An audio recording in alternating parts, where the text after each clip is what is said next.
Hi. Bigg Boss Malayalam season 8 നമ്മൾക്ക് മുന്നിലേക്ക് എത്തുകയാണ്. സെപ്റ്റംബർ 6 അതായത് അടുത്ത മാസം 6 ഇനി 30 ദിവസം.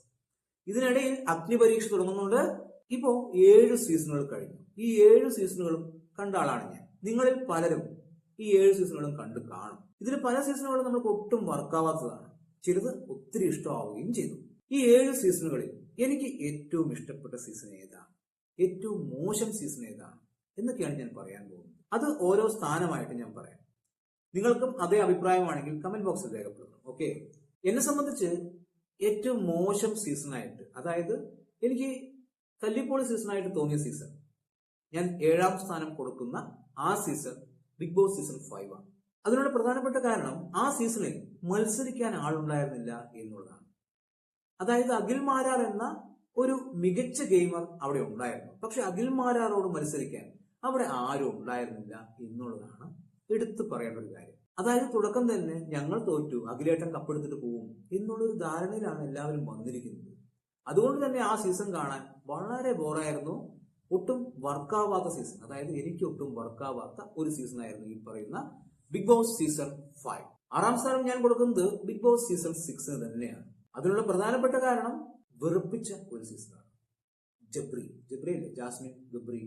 ഒരുപക്ഷെ അവരുടെ ഫ്രണ്ട്ഷിപ്പ് ഒക്കെ റിയലായിരിക്കാം, പക്ഷെ ആ സമയത്ത് നമ്മളെ വെറുപ്പിച്ച ഒരു കോംബോ ആയിരുന്നു. പിന്നെ ജിൻഡോ, സീക്രട്ട് ഏജന്റ് സായി, എല്ലാവരും ചേർന്ന്, അതായത് ഈ പറയുന്ന പെങ്ങളോട്ടി പാസം, അങ്ങനെയുള്ള പരിപാടികളൊക്കെ ആയിട്ട് വെറുപ്പിച്ച ഒരു സീസൺ ആയിരുന്നു ഈ പറയുന്ന ബിഗ് ബോസ് സീസൺ 6. അതുകൊണ്ട് ആ സീസണും എനിക്ക് വലിയ താല്പര്യമായി തോന്നിയില്ല. പക്ഷെ ഒരു മത്സരമൊക്കെ അവിടെ ഉണ്ടായിരുന്നു. ബിഗ് ബോസ് സീസൺ 5 പോലെ ആയിരുന്നില്ല. ഇനി 5ാം സ്ഥാനം ഞാൻ കൊടുക്കുന്നത് ബിഗ് ബോസ് സീസൺ 7 ആണ്, അതായത് കഴിഞ്ഞ പ്രാവശ്യത്തെ സീസൺ. തീർച്ചയായും ആ സീസണിൽ കുറച്ച് നല്ല കളിക്കാരുണ്ടായിരുന്നു. അതായത് ബിഗ് ബോസ് എന്താണ് എന്ന് അറിഞ്ഞു കളിച്ച അനീഷ്, ബിഗ് ബോസ് എന്താണ് എന്ന് അറിയാതെ കളിച്ച ഷാനവാസ്, ബിഗ് ബോസ് എന്താണ് എന്ന് അറിഞ്ഞും അറിയാതെയും കളിച്ച അനുമോള്, അങ്ങനത്തെ കുറച്ച് താരങ്ങൾ ഉണ്ടായിരുന്നു. പക്ഷെ അതൊരു സുഖകരമായിട്ടുള്ള സീസൺ ആയിരുന്നില്ല. ബിഗ് ബോസ് സീസൺ 7 തുടങ്ങുമ്പോൾ ലാലേട്ടൻ പറഞ്ഞത് കരച്ചിൽ നാടകം ഉണ്ടാവില്ല, ഒറ്റപ്പെടൽ സ്ട്രാറ്റജി ഉണ്ടാവില്ല, മരവാഴകൾ ഉണ്ടാവില്ല, അങ്ങനെ കുറെ കാര്യങ്ങളാണ് ലാലേട്ടൻ പറഞ്ഞിട്ടുണ്ടായിരുന്നത്. പക്ഷെ ആ സീസൺ മൊത്തം അങ്ങനെയായിരുന്നു, ഫുൾ കരച്ചിലായിരുന്നു. ലാലേട്ടൻ എന്തൊക്കെ ഉണ്ടാവില്ല പറഞ്ഞു, എല്ലാം ഉണ്ടായിരുന്നു. എന്നെ സംബന്ധിച്ച് ഷാനവാസിന്റെ പ്രകടനം എനിക്ക് വലിയ ഇഷ്ടമായിരുന്നു. ഷാനവാസിന് എനിക്ക് ഒത്തിരി ഇഷ്ടപ്പെട്ടു ആ സീസൺ. അദ്ദേഹം റിയലായിരുന്നു. അദ്ദേഹത്തിന് ഗെയിം എന്താണ് എന്ന് മനസ്സിലായില്ല. അത് ആ സീസൺ കാണുന്ന ഓരോരുത്തർക്കും അറിയാൻ പറ്റുമായിരുന്നു. ഷാനവാസ് ബിഗ് ബോസ് കഴിഞ്ഞതിന് ശേഷം എന്നോട് സംസാരിച്ചിട്ടുണ്ടായിരുന്നു. അപ്പോൾ ഷാനവാസ് പറഞ്ഞൊരു കാര്യമുണ്ട്, എനിക്ക് ബിഗ് ബോസ് ഗെയിം എന്താണ് എന്ന് അറിയില്ല ഭായി, ഞാൻ അവിടെ പോയി ആ ഓളത്തിനനുസരിച്ച് പോവുമായിരുന്നു എന്നാണ് ഷാനവാസ് പറഞ്ഞത്. അപ്പോൾ ഷാനവാസിന് ബിഗ് ബോസ് ഗെയിം അറിയില്ലായിരുന്നു. ഷാനവാസിന് അറിഞ്ഞിരുന്നുവെങ്കിൽ ഒരുപക്ഷെ അദ്ദേഹം വിജയിക്കുമായിരുന്നു. കാരണം തുടക്ക സമയത്ത് ഏറ്റവും കൂടുതൽ വോട്ട് ഷാനവാസിനായിരുന്നു. അപ്പൊ എന്നെ സംബന്ധിച്ച് ബിഗ് ബോസ് സീസൺ 7 5ാം സ്ഥാനമാണ്. ഇനി 4ാം സ്ഥാനത്ത് ബിഗ് ബോസ് സീസൺ 3 ആണ്. ബിഗ് ബോസ് സീസൺ 3ൽ ഒരുപാട് താരങ്ങൾ ഉണ്ടായിരുന്നു. റംസാൻ, ഒളി ഫിറോസ്, കിടിലം ഫിറോസ്, മണിക്കുട്ടൻ, അങ്ങനെ ഒരുപാട് താരങ്ങളുള്ള നല്ലൊരു സീസൺ ആയിരുന്നു. പക്ഷെ അതില് ഒരാളിലേക്ക് ഫാൻ ബേസ് ചുരുങ്ങിയില്ല എന്നുള്ളത് എടുത്തു പറയേണ്ട ഒരു കാര്യമാണ്.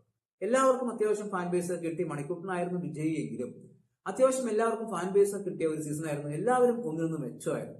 ഒളി ഫിറോസും കിടിലം ഫിറോസും തമ്മിലുള്ള ഫൈറ്റ്, അങ്ങനെ കുറച്ച് കാര്യങ്ങളൊക്കെ ഗംഭീരമായിരുന്നു. എന്നെ സംബന്ധിച്ച് 4ാം സ്ഥാനം ഞാൻ കൊടുക്കുന്നത് ബിഗ് ബോസ് സീസൺ 3. ഇനി 3ാം സ്ഥാനം ഞാൻ കൊടുക്കുന്നത് ബിഗ് ബോസ് സീസൺ 2.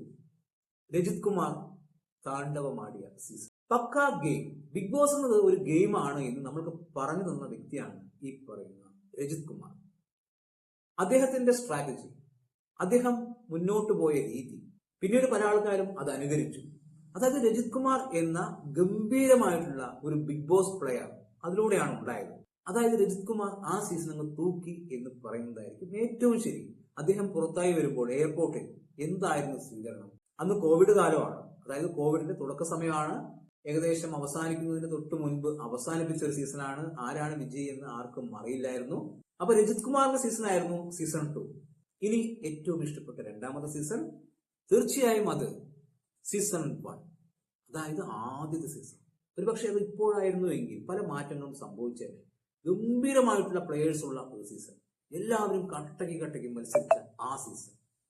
അതായത് സാബു മോഹൻ, പേളി മാണി, രഞ്ജിനി ഹരിദാസ്, ശ്വേതാ മേനോൻ, ഷിയാസ് കരീം, അങ്ങനെ ഒരുപാട് ആൾക്കാർ, എല്ലാവരും ഗംഭീര പ്ലേയേഴ്സ്. എനിക്ക് ഏറ്റവും ഇഷ്ടപ്പെട്ട രണ്ടാമത്തെ സീസൺ എന്ന് പറയുന്നത് ഈ സീസൺ 1 തന്നെയാണ്. ഇനി ഏറ്റവും ഇഷ്ടപ്പെട്ട സീസൺ എല്ലാവർക്കും മനസ്സിലായി കാണും, അത് സീസൺ 4 ആണ്. അതിന് ഒരുപാട് കാരണങ്ങളുണ്ട്. ആ സീസണിലെ ലൈവ് നമ്മൾ എല്ലാവരും ഇരുന്ന് കണ്ടതാണ്. ഞാൻ ഇരുന്ന് കണ്ടിട്ടുണ്ട് ലൈവ് ഫുള്ളായിട്ട്. എനിക്ക് തോന്നുന്നു ഏറ്റവും കൂടുതൽ പ്രേക്ഷകർ കണ്ട ഒരു സീസൺ 4 ആയിരിക്കും എന്നുള്ളത്. അതായത് ബിഗ് ബോസിനെ പ്രേക്ഷകരുടെ നെഞ്ചിലേക്ക് അങ്ങ് തറച്ചു കയറ്റിയ ഒരു സീസൺ. അതായത് ഒരു സിനിമ കാണുന്ന ഫീലായിരുന്നു. എടുത്തു പറയേണ്ടത് ഡോക്ടർ റോബിൻ. എനിക്ക് തോന്നുന്നു ഈ 7 സീസണുകളിൽ വെച്ച് ഏറ്റവും കൂടുതൽ ഫാൻ ബേസ് കിട്ടിയ താരം അത് ഡോക്ടർ റോബിനാണ്. അദ്ദേഹം ഉണ്ടാക്കിയ ഓളം ഇതുവരെ മറ്റൊരാളും ഉണ്ടാക്കിയിട്ടില്ല. അദ്ദേഹം 65ാമത്തെ ദിവസം ബിഗ് ബോസ് വീട്ടിൽ നിന്ന് പടിയിറങ്ങി. പക്ഷെ ആ 65 ദിവസം കൊണ്ട് അദ്ദേഹം ഉണ്ടാക്കിയ ഓളം അത് വളരെ വലുതാണ്. ഇപ്പോൾ രജിത് കുമാർ എയർപോർട്ടിൽ വന്നിറങ്ങിയത് നമ്മൾ കണ്ടു, ഡോക്ടർ റോബിൻ ഇറങ്ങിയത് കണ്ടു. അതായത് ആ ഒരു തരംഗം എന്ന് പറയുന്നത് മറ്റൊരാൾക്കും അവകാശപ്പെടാൻ സാധിക്കില്ല. Doctor Robin Bigg Boss season 4 വേറെ ലെവലിലേക്ക് എത്തിച്ചു എന്നുള്ളതാണ് എടുത്തു പറയുന്നത്. ഡോക്ടർ റോബിന്റെ വാക്കിലൂടെയാണ് ആ സീസൺ ദിൽഷ വിജയിച്ചത്. ഡോക്ടർ റോബിൻ മാത്രമല്ല, ബിഗ് ബോസ് സീസൺ 4 ഒരുപാട് മികച്ച പ്ലേയേഴ്സ് ഉണ്ടായിരുന്നു.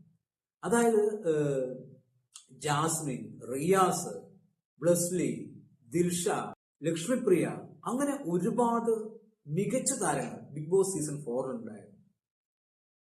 ആ സീസണിൽ എല്ലാം ഉണ്ടായിരുന്നു. പ്രണയം ഉണ്ടായിരുന്നു, വൈരാഗ്യം ഉണ്ടായിരുന്നു, ഫൈറ്റ് ഉണ്ടായിരുന്നു, എല്ലാം ഉള്ള ഒരു ഗംഭീര സീസൺ. അത്രയും ഗംഭീര സീസൺ ഇതുവരെ മലയാളം ബിഗ് ബോസ് ചരിത്രത്തിൽ ഉണ്ടായിട്ടില്ല. എനിക്ക് തോന്നുന്നു ആ സീസൺ കഴിഞ്ഞിട്ടും ഒരുപാട് കാലം ആ സീസണെ കുറിച്ച് ചർച്ച മുന്നോട്ട് പോയിരുന്നു. കാരണം അതിലെ പ്രശ്നങ്ങൾ അവസാനിച്ചിട്ടുണ്ടായിരുന്നില്ല. ഒരുപാട് വർഷം ആ പ്രശ്നങ്ങൾ പലരും പറഞ്ഞുകൊണ്ടേ ഇരിക്കുന്നുണ്ടായിരുന്നു. ഇപ്പോഴും ആ സീസണിലെ ചർച്ചകൾ അവസാനിച്ചിട്ടില്ല.